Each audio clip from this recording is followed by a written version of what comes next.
Hello everyone, we are the Back the Playbook podcast and we are back for another season. I'm James Nichols and returning to the active roster for the 2021 season are Gareth, Herbert and Stuart Cole. How are you both and how have your summers been as September sets in? Well, as always, very glad to have made the roster and not been cut. I thought I was a bit of a fringe player this year. No, I'm good. I had a wedding. Again? There was a vague week of summer at some point in the UK that passed us by, and now we're back into the autumn and the NFL starts again, so life rolls on. Life rolls on indeed. Very pleased to report double vaccinated and not on the COVID-19 list, so all good to go. Yep, no Cole Beasleys in this podcast. But yeah, the off-season is complete. Final preseason games have been played and we are just over a week away as we record this from the first regular game of the 2021 NFL season. We're super excited for it to be back and we cannot wait to preview and review every game for you each and every week. But before we get started with a look at how the league is standing, important thing to mention is that the international games are back this year, and how good is it to be able to say that we're going? And more importantly, we're going to go and watch the Atlanta Falcons, which is lose to the New York Jets. Oh yes, probably. Although actually it's sort of just past the traditional Atlanta Falcons' terrible start to the season zone, so maybe it'll be their first win on the start of a comeback trail for the season. That would be good to see. We have seen Atlanta play before at Wembley. How did that one go? Oh, that was a very classic Atlanta game against the Detroit Lions, where they I can't remember the exact point lead that they threw away at halftime, but it was double figures to lose with the last kick of the game that got retaken because of an offside call, or I can't quite remember. There's a penalty on an overtime field goal for Atlanta to lose, I believe. I'm looking forward to it very much. Haven't been since 2018, so roll on. Yeah, bring it on. Right, preview time. So let us begin with the NFC, which of course includes the reigning Super Bowl champions in the Tampa Bay Buccaneers. There are some intriguing things to cover here. New coaches, new starting quarterbacks. So Gareth, kick us off. Who would you like to discuss and who do you think is going to win? Well, should we start with the reigning Super Bowl champs in the NFC South? We might as well. Because they're looking pretty good to go back and at least make a run at doing it again. Tom Brady's got a chance to repeat Super Bowl champion for the first time since 2003-04. It was when he last did it with the New England Patriots, so it's hard to bet against them winning the NFC South, to be honest. All 22 starters from that Super Bowl returning to the roster this year. Yeah. Some of them on slightly more lucrative contracts. Particularly looking at Lavonte David and people like that. But yeah, very hard to look past them for the NFC South. I think obviously Atlanta, new coach coming in Arthur Smith, new regime. You don't know if that will take some time to settle. And Atlanta as a roster just struggle for depth, I think, at the moment. They've obviously one major trade out of Julio Jones, their sort of marquee wide receiver, because of their money woes, really, more than anything. It's like they're doing a rebuild, but in small chunks. Yes, and they're doing a rebuild while still having enough players to win games.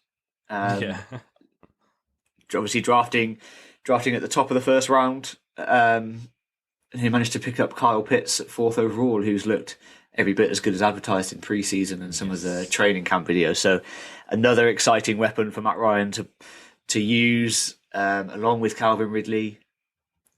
So I'm kind of, again, as an Atlanta Falcons fan, I'm kind of hopeful going into the season that Arthur Smith will coach these guys up and they will still be exciting to watch. We'll see if that's been knocked out of you by the time we go to Tottenham. Yes, might be desperate for a bit of a, we'll get onto the New York Jets later on, but hopefully it will be a game that Atlanta are expected to win at that point. Would you say that it's going to be easier for the Tampa Bay Buccaneers this year in the NFC South, considering that there isn't no Mr. Breeze in New Orleans, a new quarterback in Carolina, and Atlanta had their struggles last year in rebuild? So is it almost that Tampa obviously have brought everybody back, they're going again. It's not going to be as difficult for them to get out of that division? Well, on paper, they're arguably the most talented roster in the NFL. And what we also have to remember from last year is that Brady played through an MCL injury that had been repaired in the offseason, so he's now fully fit. And as of today, they are now the second team that are 100% vaccinated, players, coaches, staff. So following Atlanta, must be something about the NFC South. But as we saw from last year, COVID disruption can really affect a team. So Tampa are now going to be better off for having every single person vaccinated. So I don't know about you, but they look like a team that's built around winning to me, and winning every game, because if you're bringing back all 22 guys, you're just going again. And it worked well last year, and they've decided, why do anything else? They started on emotion last year, had that slump around November, and then sorted themselves out and were looking, quite frankly, terrifying in the stretch. If they get that going again and all those guys can roll again, then they're a pretty terrifying prospect, I think. I think they win the NFC South by a good 3 to 4 games, to be honest with you. I think they. I just don't see there being any challenge for them. No, I think they pick up 13 wins, and you might get Atlanta having a good run and getting 10, or Jameis Winston inspires the Saints to 10. But I can't see either of those two teams picking up 11 or 12, even, let alone 13. And then it's very hard to know what is going to come out of Carolina, to be honest with you. I think my order would be Buccaneers out in front, Falcons, Saints fighting it out for second place, and then Carolina in fourth. I don't know. I think Sean Payton's got a huge job on this year in New Orleans. He's got a huge job. New quarterback in. They're already not playing their first game because of hurricane disruption. No home games in September. Superdome will be a big benefit for them, obviously, with fans back, full stadium. They'll be one of the teams that benefits the most. But I think from a team which is usually expecting to be playoff contender every year, going for home matches, home games, I think there's a potential that they could get knocked off that second spot in that division. I think they could. I think they will. I'm putting Atlanta in second. But okay. I had Carolina in second, to be fair. I got no faith in Atlanta after last year. So I think the Saints are going to be missing Michael Thomas for the first part of the season. Big loss, especially when you've got a not so experienced Saints quarterback, let's say.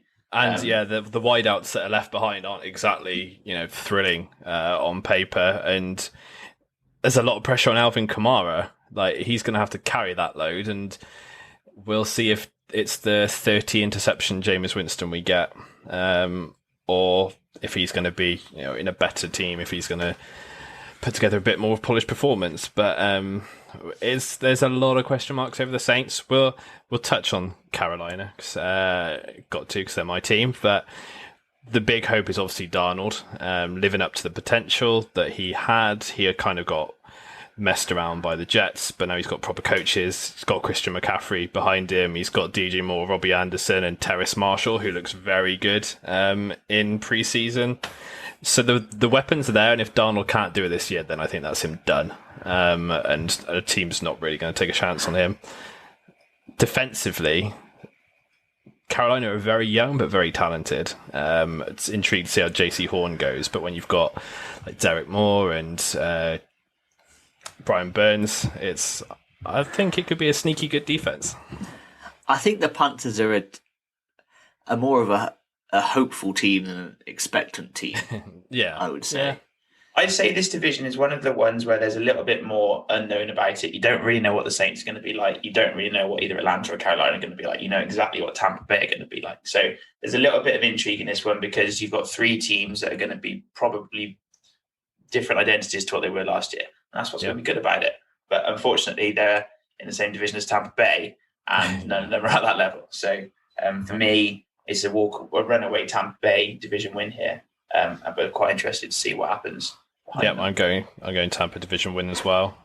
Anyone else coming out of this division to the playoffs? I don't think so. I think now personally, you've got that NFC West is going to mop up some of the latter division spots. I don't think that the Saints, Panthers, and Falcons are at that level. I think I could see the Falcons being in the hunt for that 7th seed. late in the season. But I think other teams have got more roster depth, i.e. the Rams or even someone coming out of the East.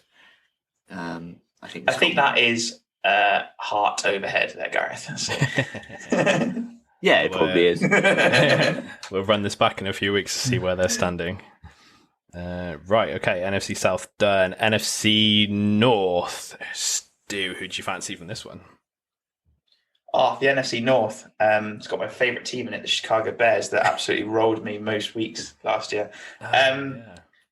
It's got to be the Green Bay Packers again. No matter what's been going on over the off-season with Aaron Rodgers, he's back at training camp and he's their quarterback. For me, this was probably one of the less appealing divisions because Detroit Lions, I think, have almost got a free hit. They got the Jared Goff, Matt Stafford trade. I think they definitely come out of it with less pressure this season because they haven't gone to get their quarterback. They got given the quarterback as part of the trade.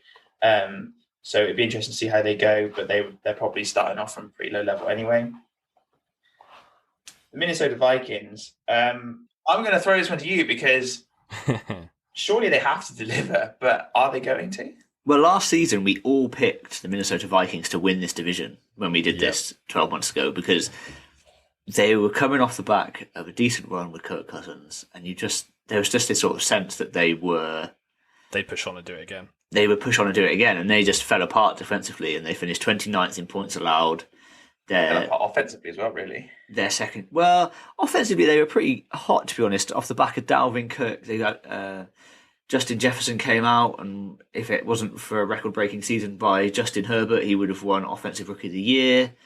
So they've got an absolute find there, and Adam Thielen's coming back. So they've got all the tools to be pretty hot. It was just defensively they completely let down, and they weren't helped by an injury to their star pass rusher, and Daniil Hunter. He missed the entire season. He's coming back. He's fully fit. You had injuries at linebacker to people like Eric Kendricks. He's coming back, potentially fully fit. And they've bolted the secondary. Yes, it's an aging Patrick Peterson that's coming in, but he'll still give you decent production on the outside, and they've looked to make improvements there. So I fancy the Vikings to make the playoffs, actually. They're definitely in the hunt for that 6th, 7th seed behind the Packers. I think the Packers take this division, and we have to can't forget the Vikings started last season horrifically 1-5 and recovered to some sort of respectability. So if they keep that out of the system, I think they've got a real chance.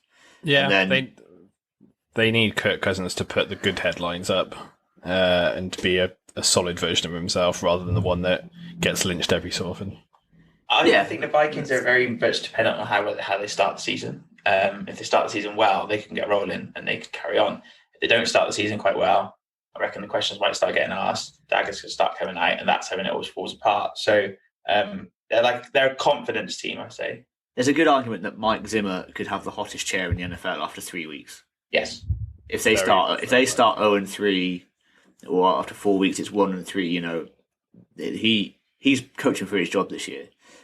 Like another coach within this division, the Chicago Bears, whose seat is probably the hottest as of right now, with some expectations. And they've obviously made a very big call in recent weeks to be starting Andy Dalton at quarterback over Justin Fields. It's Chicago. I agree. I agree with it. Andy Dalton is. A lot of comparisons have been made to what happened to Patrick Mahomes in Kansas City. Yeah. And it's only because Justin Herbert had an incredible season last year that people have sort of forgotten the growing pains of rookie quarterbacks. He also didn't start the season, Justin Herbert. Well, he wasn't intended to start the season. No. Or start as early as he was. Well, yeah. But there's, people seem to have forgotten the other thing that happened to a rookie quarterback last season, which is Joe Burrow had his knee blown out because his offensive line in front of him couldn't pass protect, and he got injured. And during the preseason, Justin Fields had an unfortunate habit of holding onto the ball and getting sacked. So that offensive line isn't particularly good. So there might be a little bit of preservation of the long-term asset going on in Chicago, in that they are a rebuilding side with quite a poor offensive line. So let's roll out Andy Dalton who, let's be honest, they don't want to be starting next season, and protect Justin Fields, let him learn, let him develop, and then unleash him on the league next year. Yeah, I think that's fair enough. I guess one thing that happened with the Bears last year was their defense just halfway through the season seems to start looking tired is the word. Yeah, tired. Well, yeah, that's what happens when you're playing twice as many snaps as you should be doing because your offense continue giving the ball back. So on the flip side, if the Bears offense get it together, they weren't that far away from doing that last year anyway, and you keep that defense off the field quite so much, I think they've also got a chance to come second in this division. There is a real chance for Chicago. They're not a bad roster. They're a very good defensive roster. And they were playing exceptionally well just to be in those games, considering they were basically playing with hand tied behind their backs. So there was also an argument there that I think very similarly to the Tampa Bay division, in that you've got the Green Bay Packers. You can't say that they're not out front, but I think you've got the Bears and the Vikings behind them. Either one could go to the playoffs if they get it right. Both probably depend on how well they start the season. They start badly, they're both under coaches under pressure.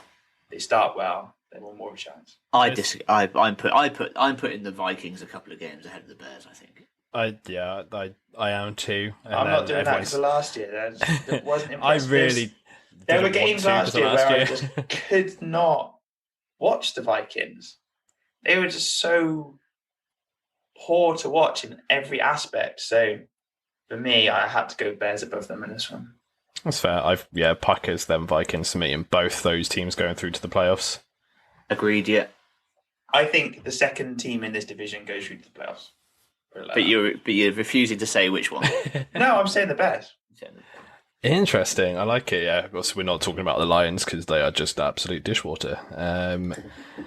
But they've got the most potential to improve, though, because the technical term is rebuilding rather than dishwater. I think they've got great potential because there's absolutely no pressure on them. They got a very good quarterback. Oh, they haven't got a very good quarterback. Yes, they do. No, they don't. They have a very average NFL starting quarterback in Jared Goff.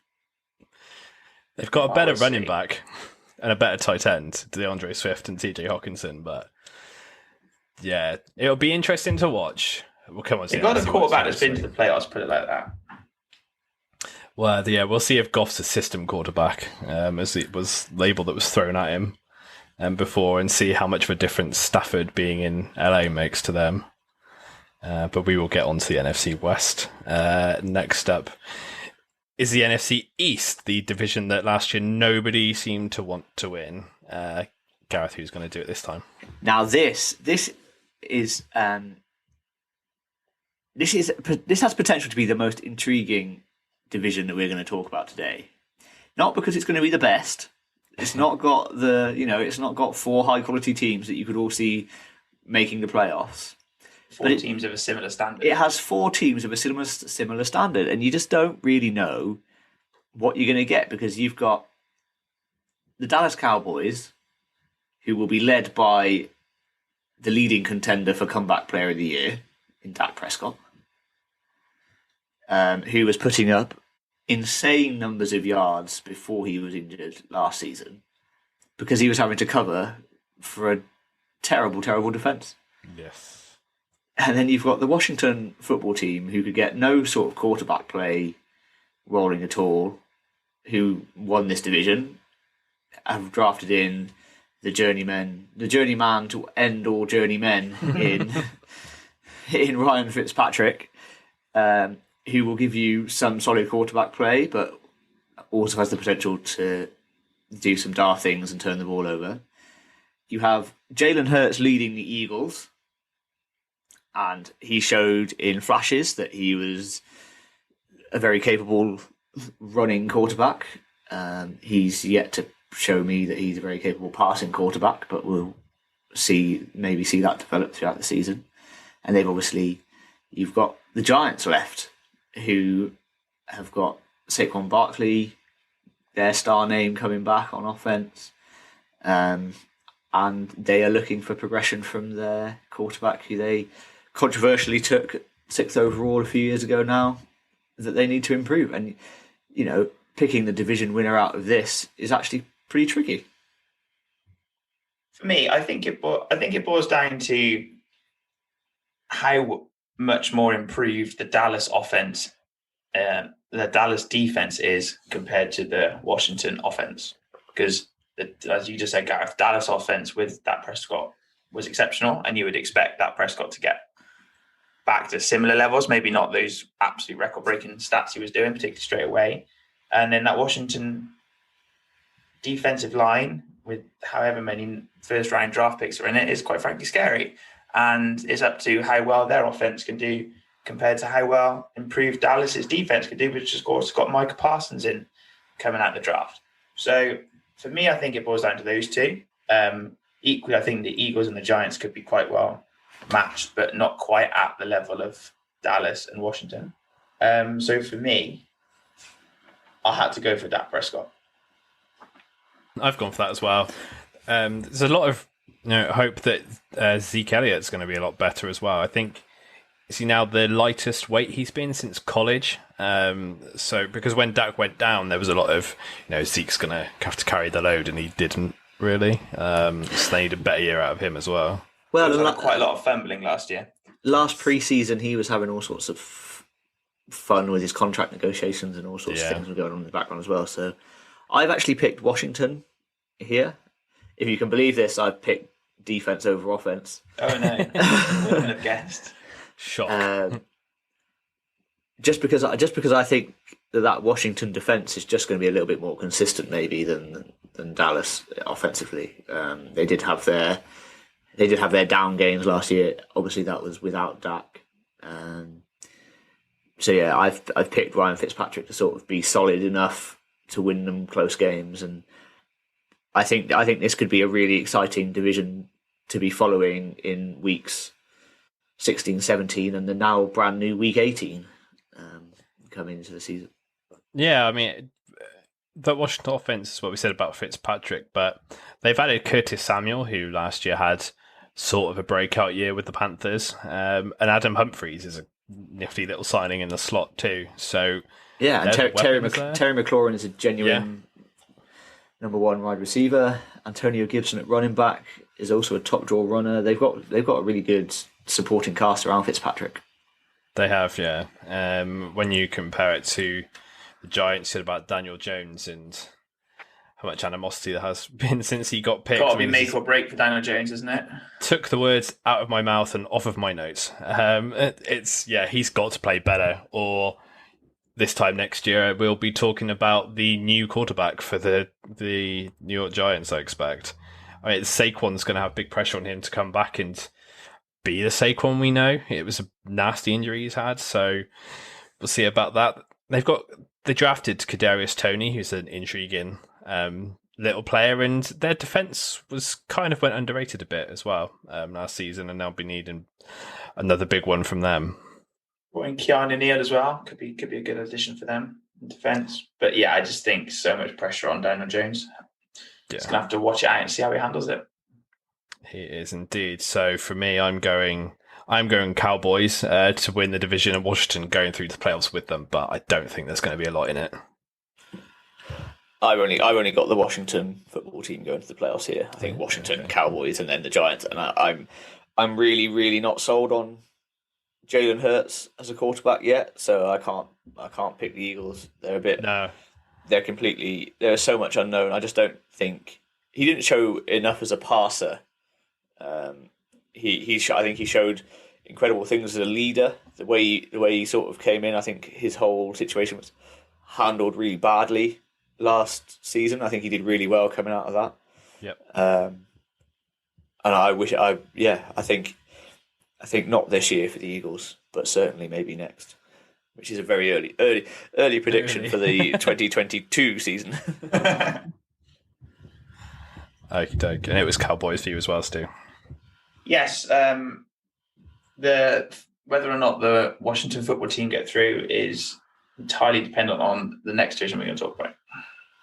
Yes, we'll move on to that one now, and you can kick us off with probably the most exciting division in the NFC, which is the West.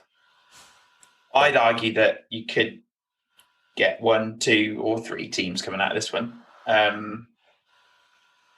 They're all so strong because we forget last year that San Francisco 49ers basically opted out of the season due to the number of injuries they got. You could argue that the comeback player of the year should be the San Francisco 49ers themselves.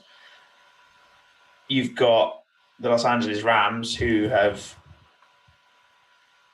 sold the entire mortgage, land, acreage of their franchise to get Matt Stafford in and say that he's their quarterback. So they're only going for one thing only. You got the Arizona Cardinals, who are bringing in a certain JJ Watt. That's a statement of intent if there ever was one. And AJ Green. And AJ Green. And then you got the Seattle Seahawks, who are just always there because they're the Seattle Seahawks. And just like the New Orleans Saints, I think they're going to massively benefit from having fans back. So I genuinely think that this is the San Francisco 49ers. If they keep their players on the field, which they would be ridiculous if they didn't again, they're an exceptional team. They got some exceptional players, Nick Bosa being one in particular coming back. I don't think we've really seen how good he can be. They've got themselves 2 quarterbacks who they may or may not be rotating, which could go either way, could work really well, could not at all. But they went and got Trey Lance in the draft, so they're absolutely set there and that they've got what they seem to, their quarterback, and they've got a fantastic roster anyway. I mean, what position for him to be in?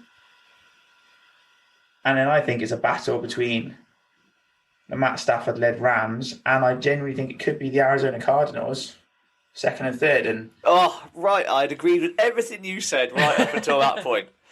I'm all over the 49ers this season. All over them. Everyone forgets they were in the 2019 Super Bowl. Last season was a complete write-off from injuries throughout. They've gone and nabbed Trey Lance, who won't start the season. Jimmy Garoppolo will start the season, but I wouldn't be putting Jimmy Garoppolo in my fantasy team because Trey Lance is going to be used all over the field by Kyle Shanahan. Yeah. He's going to be a bit like he's going to be a bit sort of Taysom Hill plus, I think. Yeah. He's going to be such a dual threat, especially in the red zone. You've already seen it in preseason where he's nabbed himself a touchdown run from 5 yards out with all sorts of misdirection going on. You know, how are you going to know where that ball is when Trey Lance is on the field with his running prowess and passing ability? Like his arm strength is insane. Ability to dream up these schemes, which you don't know where the ball's going anyway when you know they're running it at you as well. Yeah, and one of the lesser known injury ones, or lesser sort of injury headlines from last season, was that Deebo Samuel and Brandon Ayuk only played 6 games together. So if they're back and fully fit, and then you've got this whole full complement of weapons coming out of San Francisco with one of the best play callers the game has seen in recent years. They are super dangerous, if you ask me. They're the team. They're the team of this division. This division is stacked in every sense of the word, in terms of the rosters, in terms of their ability to win, probably in terms of the number of wins they're going to get. The thing that's going to count against these teams is they're all playing each other. So yes, but outside of this division, so the San Francisco 49ers are the easiest strength of schedule in the league going into the season, which is why I'm tipping them to win this division, because these 4 teams will take games off each other, but outside the division, the 49ers have that slightly easier strength of schedule. And I think that's where the difference will be, and I think they'll be a game ahead of the Seahawks and the Rams. The Rams' defence will still be one of the best in the league. They've now got Matthew Stafford in, who will give them that point of difference that Jared Goff wasn't able to deliver. So I like them. And I like the the Rams Seahawks purely from a defensive point of view. I think that's just always going to give them an advantage in certain matches to get over the line. Yeah, and I think you spoke about make or break years. I think this is a make or break year for Cliff Kingsbury. Yeah, and the Cardinals. I think it's playoff or bust for them. But I actually see them. I think they'll make it. I don't think they will. I just don't think. I think Cliff Kingsbury will be an incredible offensive coordinator somewhere, but I just don't think that defensively they have enough to compete in this division where you will get some heavy hitting offenses coming your way, and I just think they will lose close games in this division, and ultimately that will cost them playoff game. Interesting. But concerns for some of the other teams, like the Rams, they've lost Cam Akers for the season, and we saw how dangerous he could be last year, so that's could be a problem. I'm not hot on the Seahawks at all.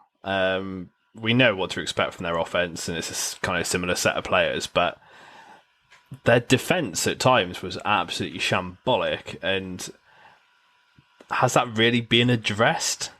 Like, could they ship a whole ton of points again? I think it's quite possible. So I'm going 49ers to win this one, and the Rams to finish second, and to go through to the playoffs. Then the Cardinals. Then I'm sticking the Seahawks at the bottom of the list. The Seahawks were 12-4 last season. They were. They didn't have a bad year. Like if they go 12-5 this year, that's playoffs. I don't think they will like that, but I think they'll probably be more. They'll get 10 or 11, but I still think that'll be enough to seal a playoff spot. See, I see the 49ers getting out of this one as winners. I see the Rams getting through in second. And then I see the Washington football team, the Seattle Seahawks, and the Arizona Cardinals being an incredibly close battle for that last spot because of what these two teams will be taking off each other. And it's all down to, it's going to be so close between those three who gets through, from what I could see. But basically what we're saying is this division, probably all four should be in the playoffs. But they're not going to be. Yeah. I have the Cardinals just that step below the other three. So I've got 49ers, Seahawks, and Rams all in the playoffs. Okay. We'll see who's right. Right. It is without doubt the most exciting. Oh, without question. Yeah, I can't wait for these games. I just wish they weren't all on the West Coast, so their home games end up being at horrible hours for us. We'll have to enjoy when they have to go out east. Right, AFC. Let's start with the AFC West, Gareth. The easy one. The easy one. Patrick Mahomes leads the Kansas City Chiefs to yet another division title. Next. Yeah, I have money on Denver Broncos winning this one, to be honest. Where do you place your bet, Stuart? Because I will. I'll start taking those on. It's the Kansas City Chiefs all day long. What happened to Kansas City in the Super Bowl? Their $500 million quarterback got run around, sacked, thrown off the floor quite ridiculously. What was the problem? The O-line. What have they solved over the off-season? The O-line. Well, what do they hope they've solved? They don't. What have they tried to solve? Over they've obviously the O-line. They've got some unknowns, but yeah, it sounds like to me in that there's two approaches to getting back to championship games. You either do what the Tampa Bay Buccaneers have done and just sign everybody up again and go again, or you do what the Kansas City Chiefs have done and try and fix the glaring problem that stop you from making it and go again. So yeah, I think they're very much going in again. Yeah, their defense should be much improved this year. They're, I guess, unquestionably probably the best and most exciting team to watch in football. So yeah, I tell you what, the San Francisco 49ers, if they get it together, they could be seriously challenging them for that. Oh yeah. If we see some crazy trick plays coming out, for most exciting team to watch, they have the best quarterback in Patrick Mahomes. We'll say from a watchability point of view, he's the best. You cannot like. Yeah. They have the best tight end in the game in Travis Kelce. Him or Kittle? I think Kelsey's just more consistently a threat than Kittle. They have a slightly different skill set. We know exactly what the Chiefs are going to bring. They're going to bring that absolutely lights out offense, and we've seen that for a couple of years. I'm a little bit more intrigued to see what the 49ers could do. I think that my expectation levels of the Chiefs are now so high that if they score 50 points a game, it's like, that's just a standard Sunday, really, isn't it? So they're obviously outstanding. Can't wait to watch them. And yeah, this is going to be year 3 for them. So I see it, and with the other teams as well. I like the Chargers. I do. I like the Chargers as well, and I love this coaching hire in Brandon Staley. It's going to be one to watch, and their defense last year was a problem, but if they've got Derwin James and Joey Bosa back fit and staying fit, then that solves a hell of a lot of problems. Their problem last year was they kept losing matches they should have been winning. They kept coaching themselves out of matches with dumb coaching decisions. Losing by small amounts was a lot last year. And like you said, Derwin James, Joe Bosa not on the field. That's a huge difference. That's a huge amount of experience. That's a huge amount of elite level mentality to have on the field for those precise situations. And you've got a quarterback who's coming back for year 2. He's won Rookie of the Year. But just for me, just for the little bit of experience, the extra 1%, which they were clearly lacking in games last year, they might have that back. And that's why, for me, they come in second in this division. And that's why, for me, they go to the playoffs. I agree with that. I am slightly wary of Justin Herbert had an unbelievable season. Too much hype. Yeah, I can see a scenario in which he doesn't reach those same heights. But I feel like, that sort of sophomore slump that some of the rookie quarterbacks get. But I just think that Brandon Staley is just going to improve them on the defensive side, especially with those players coming back.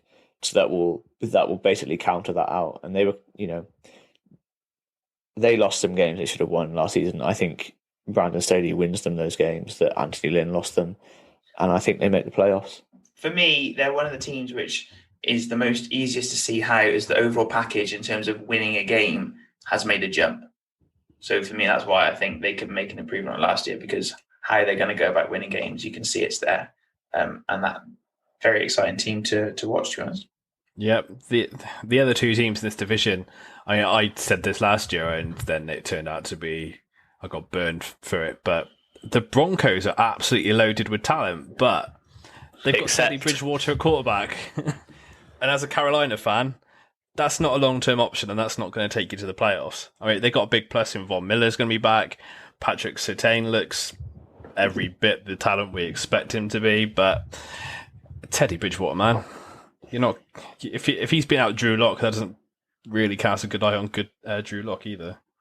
No, Broncos coming into last season were one of those sleeper teams where you could see how they would win games, and then every sort of sentence was, the Broncos might win some games this year, but Drew Lock would have to play better, and he just didn't. So he's lost that job to Teddy Bridgewater, who can be a consistent NFL starter, but it's just they're not going to get close to the Chiefs. On the evidence that we've seen out of the Los Angeles Chargers, I can't see the Broncos competing with them. And then I think the Broncos come third in this division because I think the Raiders are. I'm just not a fan, unfortunately. Where are they going is the question, I think. I think by the end of the season, if not before, then Gruden and Mayock will be gone. I'd think that it's another below par year.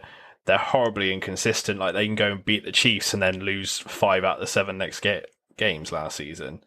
They haven't improved much. They had an iffy draft where they were reaching for players, not playing. Yeah, but that's just the Raiders, right? That's how they draft, isn't it? I mean, it is, but it's a reach now. Yeah, because you don't know. Like, it could, if you look back, it might be an incredible pick. How did every other team let him fall that far? But the only trouble was we said that last year. Yeah, it's just tough to see them. They unfortunately have history.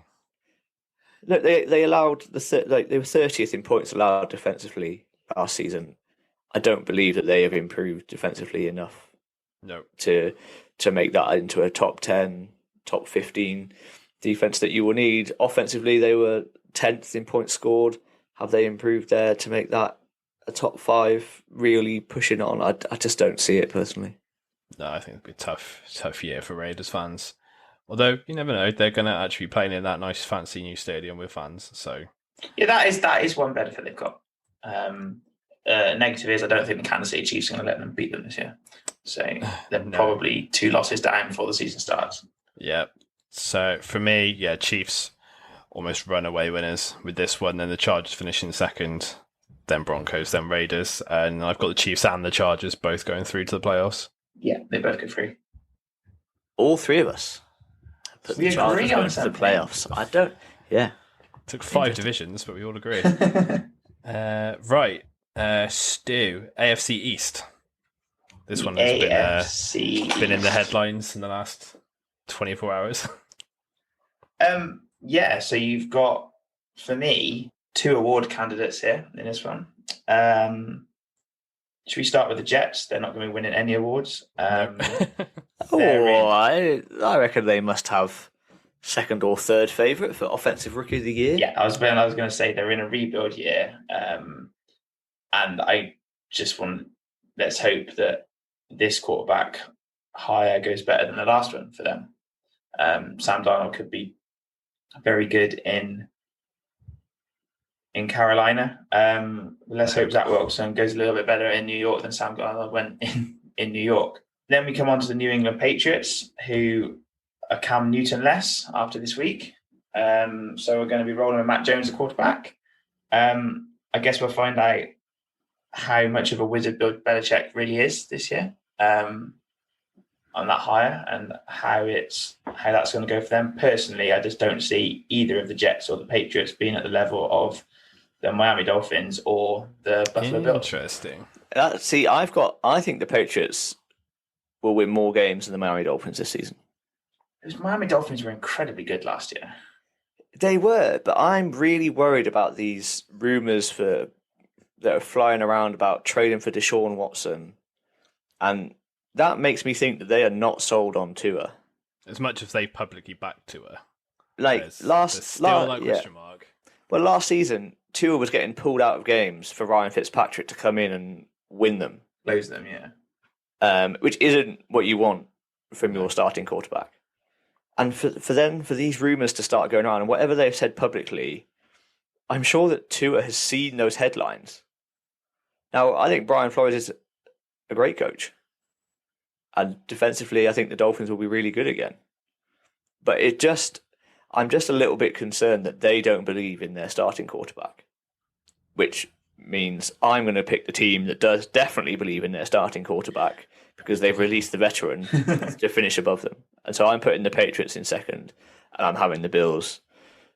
Josh Allen was up there for MVP last season. He took such a good leap forward. Back there again. Those early career inaccuracy issues seem to have really faded away, and he has just become a really incredible player. And I think, he will lead the Bills to the title again. And then I've got the Patriots at second, because Bill Belichick knows what he's got with Mac Jones. He's got an accurate quarterback, doesn't turn the ball over, which is what they were missing last season.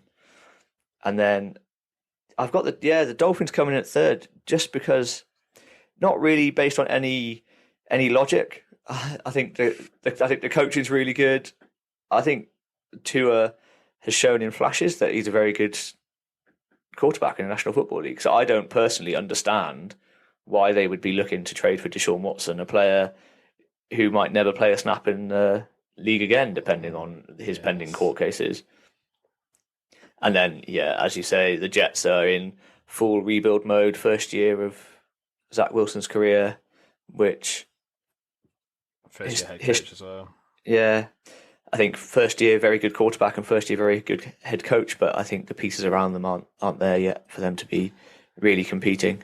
No, the Jets are just a bit talent deficient. They signed 2 big free agent players in Carl Lawson and Jared Davis, and Lawson's now out for the year. Davis is out for multiple weeks. They're just in rebuild mode. And I know there's a lot of excitement about Zach Wilson, which always happens, but I fear... There's a lot of excitement about Sam Darnold. There was. So I think Zach Wilson, he looks to be... No, I'm not comparing to. It's just a classic quarterback, which is why, for me, I went for the overall balance of the Miami roster over a rookie quarterback for me. It is closer than it will be last year. For me, I think the experience of Miami edges out the Patriots. I think the Patriots, they did have injury concerns last year, and they had opt-outs. And those were opt-outs. They've got a brand new defense coming back, basically, because of their opt-outs. Essentially, yeah. Apart from, obviously, they're going to be missing Stephon Gilmore for a bit, but he'll be back. Bill Belichick actually got the checkbook out in free agency and signed some players, and they're very high on Mac Jones, which is why Cam Newton's now without a team. And people say that he has some Brady traits. So that's going to make headlines and people are going to run with that. But he's just, of all the rookie quarterbacks, he's possibly in the best position because he's got a better team around him straight away. But oh no, Trey Lance. Trey Lance. San Francisco 49ers quarterback who's in a much better position than that. The first one who's starting, are you saying? Starting rookie quarterbacks. And I mean, he has looked good in preseason. I know it is just preseason, but Cam Newton last year was pretty dreadful. I think it was something like he only threw 4 touchdowns, and his yards per game, he was like 32nd in the league. And he obviously had that week out of the building where he was a close COVID contact, and that seems to have been the cherry on top, and Matt Jones has won the job. And we'll now see if Cam Newton even gets a backup job, because I'm not convinced he does. Who's looking at Cam Newton and going, yeah, he could be a backup quarterback? Because the other thing with him is his unvaccinated status as well, which could be a big player. Yeah, I don't think he's going to get a job quickly, but I can certainly see someone like the Denver Broncos not having a good start to the season with Bridgewater and deciding to take a look at Cam. It depends on how desperate a team gets.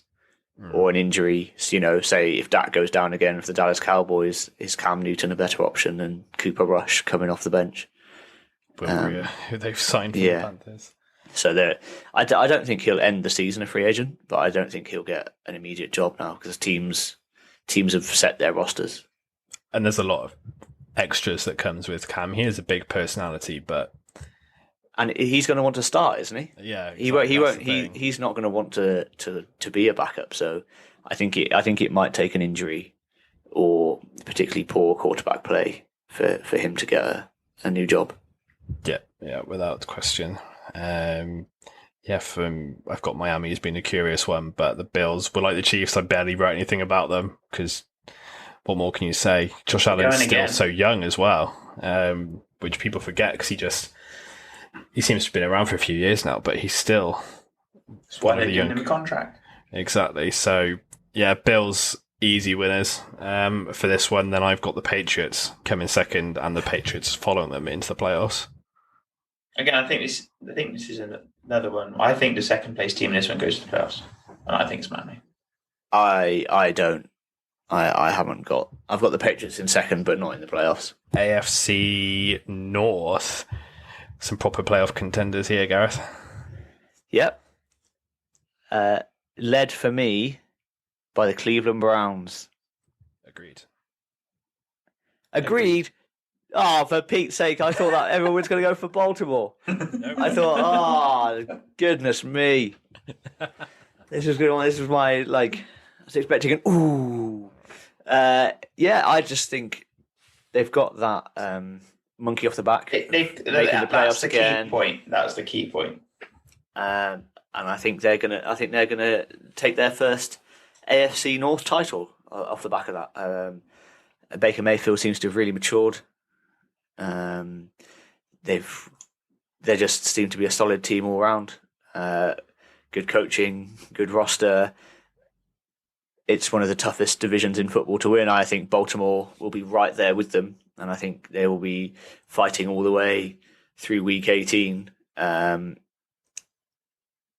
I just liked what I saw from Cleveland, especially towards the end of last season. I think they're built to win tough games now. That rushing attack was dominant for stretches last season. So if they can hook that up and stay injury free, they have a real chance to knock the Baltimore Ravens off their perch. I've got the Baltimore Ravens and the Cleveland Browns incredibly closely matched in this one, and I was trying to work out what separates them. For me, it was two parts really. So one, you've always mentioned it, Gareth, the monkeys off their back. They've had their winning season, they've been to the playoffs, and they were able to win games to do that under that pressure in multiple ways. Baltimore Ravens struggled a little bit with their identity through the season and had to go back to that incredibly effective game, which we all know what they can do with Jackson running and that scary high tempo game. But when they tried to pass it a bit more, they struggled. Whereas for me, the Cleveland Browns, they've shown they could do it through the air. That running game is deadly effective. And for me, that's what's going to get them over the line in those close games. And that's what puts them that tiebreaker over Baltimore. Okay, yep. So, I mean, yeah, I'm high on the Browns for the same reasons mentioned. I mean, they finally have showed like the promise we've come to expect. Odell Beckham Jr., if he can actually stay healthy, watch out. And their defense is being reinforced with a few signings, few draft picks. So they're the team to beat here. The Ravens, I mean, they need Lamar to stay healthy and stay COVID free because the man got it last season. He's had it in preseason, so he needs to hurry up and get vaccinated because that's going to be a disadvantage this year. The receivers look good, but J.K. Dobbins being out for the year, Yeah, big miss. massive, because that run game that they have, he's a big part of it. So he's going to be missed. Steelers are a curious one to me. They obviously came out the gates flying last year, had a bit of a wobble, then they got that first half hammering by the Browns. They're going to have some key players like Devin Bush back. Najee Harris looks like a good pickup. Apart from watching some highlights of him earlier, man loves a hurdle, which could end badly for him. But there's probably questions about Big Ben again. Absolutely, there's questions about Big Ben. He's a year older and he's lost a bit of his O-line. So, And let's saying lost a bit of weight. let's be honest. Najee Harris is in this team because last season the Pittsburgh Steelers needed a run game to help bail out Big Ben, and they didn't have one, and they lost games. They were 11-0, but they, as I called them at the time, they were the most fraudulent 11-0 team in history. that strength of schedule was a bit of a joke at the start of last year, wasn't it? Yeah, and they don't have that luck this season. And Najee Harris has been brought in. Can he get the job done? And I just don't think that pinning your hopes on a rookie running back to come in this division with the Browns and the Ravens looking like they do is enough. Is enough to get you in the top two, and I don't think the Steelers make the playoffs. No, agree. Also agree, yeah. And then we have the Bengals, who we haven't touched on yet. Well, they're in a really tough division. For where they are at the moment. Yeah. I think their achievement this year needs to be to keep Joe Burrow upright.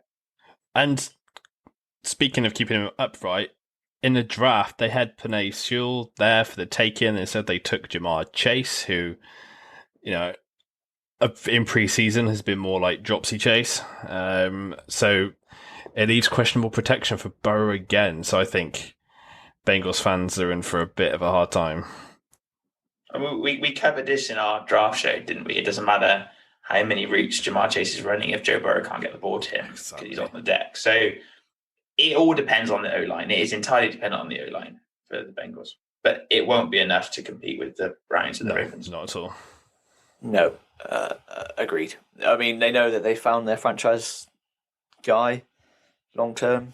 Joe Burrow certainly showed enough before he got injured to prove that. Yep. Like you say, it's just keeping him healthy and now sort of starting to build those pieces around him. Absolutely. So, Browns and Ravens all round. Browns, Ravens, Steelers, Bengals. Yeah. Okay.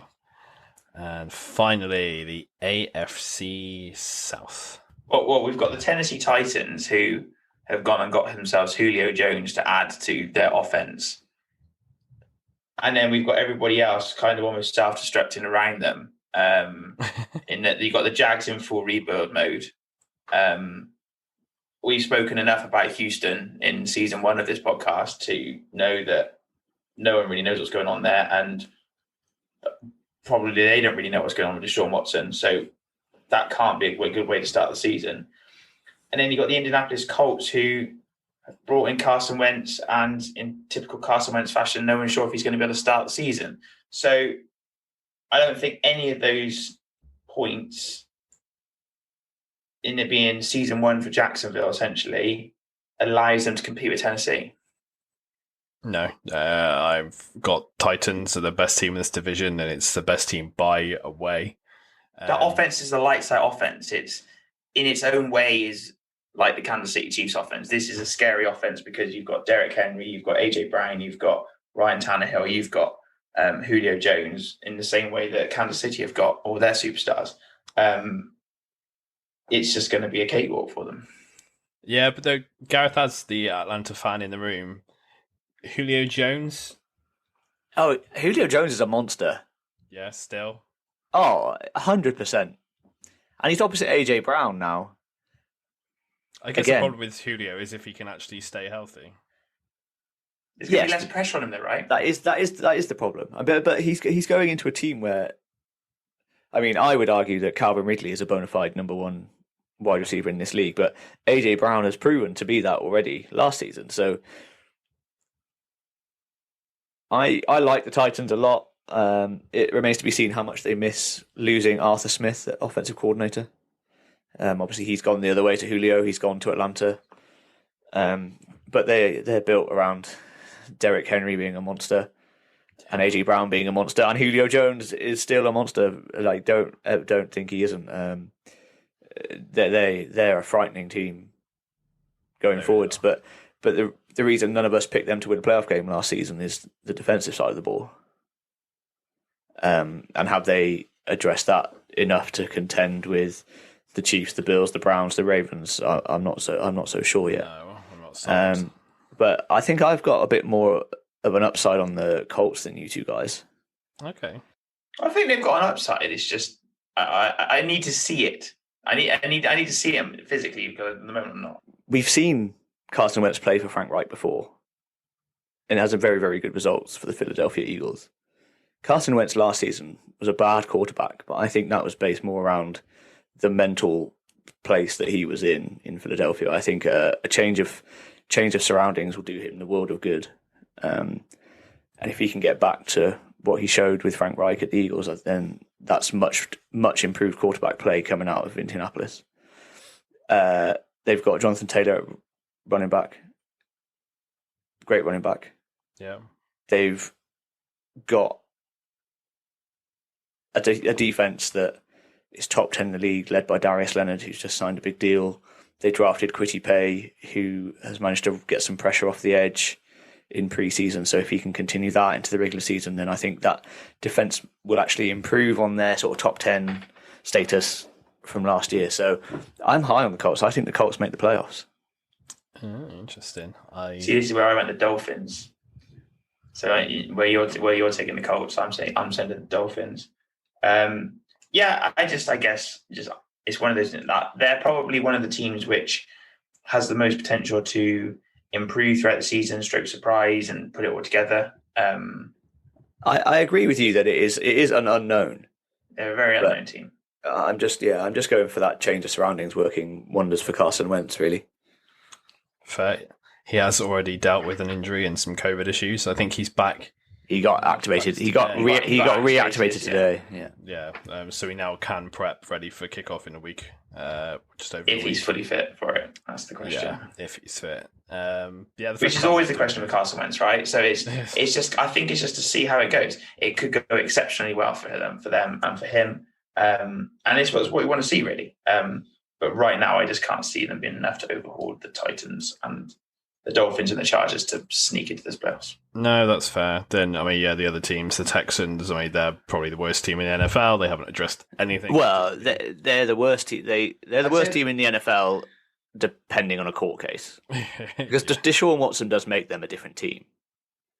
There's no doubt about that. He would improve them. Unfortunately, for reasons that we've gone into numerous times on this, they haven't been able to improve this offseason because of cap and lack of picks. So they haven't got much better around Deshaun Watson. So it really looks like they're going to be the worst team in the league. I think they'll struggle for 4 or 5 wins, to be honest with you. I think there could be some blowout losses as well. The Jags, rebuild mode as well. Number one overall pick. Yeah, number one overall pick. Trevor Lawrence is there. People are going to expect him to ball out straight away. And he's got Chark and Chanot, who are good weapons, but Travis Etienne would have been another great addition, but Big he's loss. Injured. Huge, yeah. James Robinson is not a bad backup, by the way, in that. Etienne would have been great for Lawrence, but yeah, James Robinson was in my fantasy team and won me some games last season, so I'm quite high on him. Yeah, I don't think they're going to be a one-win team again. I think we said last year that the Jags were very, very much in a rebuild phase and that they basically have cleared everything out and are starting from fresh. So that's, for me, why this is just a season too far for them. Yeah, agreed. So from this division, I have the Titans going through as winners and the only team going into the playoffs from this division. Same. I've got Titans winning and Colts following them into the playoffs. Ooh, disagreements, what I like. We like the disagreements, which covers now covers all the divisions. So Super Bowl pick, Gareth. Who's going to go all the way to the Super Bowl? Super Bowl will be the Kansas City Chiefs versus the San Francisco 49ers. That is exactly what I've got. So I had the championship games being a rematch between the Buffalo Bills and the Kansas City Chiefs, and it being incredibly close. I think the Browns make the championship game in the AFC. Very, very impressed. See, if I would agree with you that if the Browns get there, Chiefs knock them off. If the Bills get there, incredibly close, almost like a Super Bowl in its own right, probably is the Chiefs, probably. Particularly because they lost last year, they're desperate to get back. For me, I had the 49ers and the Tampa Bay Bucks meeting in the NFC Championship game, and it boiling down to Kyle Shanahan and his scheme versus Mr. Brady. And we wrote him off all last year. I'm just super impressed that they managed to get all 22 guys to come back again. It seems to me that they are just hell-bent on winning again, and that might be enough to sneak them in. So you go for a repeat? I am going for two incredibly close championship games. Not good enough. That becomes a repeat. that becomes a repeat. But it's almost like we get 3 Super Bowls this year. The playoffs could be fantastic. They always are. They always are fantastic. If the Tampa Bay Bucks hadn't brought everybody back, I'd have said they wouldn't do it. They just look incredibly on it.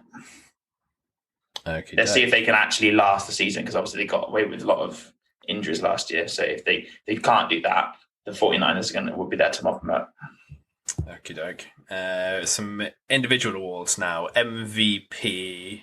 Stu, who's going to win the big? It's big dog Mahomes or Allen, whoever wins that championship game. I went Mahomes as well. Yeah, I've tried to be clever elsewhere, but for this, I think you're daft to look away from Mahomes. Obviously, Rodgers had an absolutely historic season last year to beat him to it, and I just don't think he'll do that again. No, that's fair.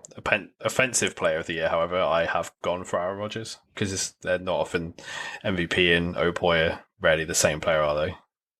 Yeah. So I've gone for a different player as well. And I've gone for someone we very recently talked about, and I've gone for A.J. Brown, in that Julio Jones rocks up in Tennessee, frees him up, and he has an absolute monster season where defenses are scheming for Derrick Henry and Ryan Tannehill, and Julio Jones just creates that enough distraction that A.J. Brown gets that extra yard, that extra 5 snaps, that where he's not double covered, and he has a monster year. Well, I've gone for the other Tennessee Titan, and I've gone Derrick Henry is going to break the single season rushing yards record this year with that extra game. Equally, and he what will win. Just said could work for Derrick Henry. So yeah, because I think that teams now can't put as many players in the box because they have to worry about 2 guys on the outside, and therefore Derrick Henry might get that extra inch of running lane that he needs to stiff arm someone into next week. And I think, I've got Derrick Henry breaking Eric Dickerson's rushing yards record and winning Offensive Player of the Year.